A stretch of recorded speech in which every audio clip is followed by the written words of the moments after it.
ባለው አብራችሁኝ ሁኑ። ኋላ የዮቫን ድምፅ ተቋረጠ። ብሪያን መኪናውን ካቆመበት ወደ ዮቫን እህት ሚሼል ቤት እህቷ ዮቫን የት እንዳለች ጠየቀችው። ብሪያን እንደማገጠችበትና ጥላው ወደ ሚሼል ከጉሮሮዋ አልወረደም፣ አልተዋጠላትም።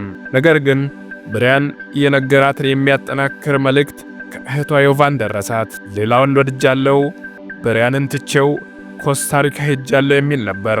የዮቫንን ኤምባሲ ዮቫን ለምትባል ሴት ምንም አይነት ቪዛ እንዳልሰጠ፣ የፓናማ መንግስትም ዮቫን የምትባል ሴት ከሀገር እንዳልወጣች መረጃ ሰጡ። ምርመራውን አልታከተም። ፍለጋውን ገስተ ዮቫን የምትባል ምናልባትም ብሪያን ገድሏት ነው የሚል ጥርጣሬ ፈጥሮባት ምርመራውን ያስጀመረችው ሚሼል እንደ ነፍሷ የምትሳሳላት እህቷን ጉዳይ ቀን ከሌት ስትከታተል የጡት ካንሰር መድኃኒቷን ችላ በላው ነበርና በድንገት አረፈች። ወደ መታጠቢያ ቤት ወስጄ ሬሳዋን ቆራርጬ ጫካ ውስጥ ጣልኩት የሚል ነበር።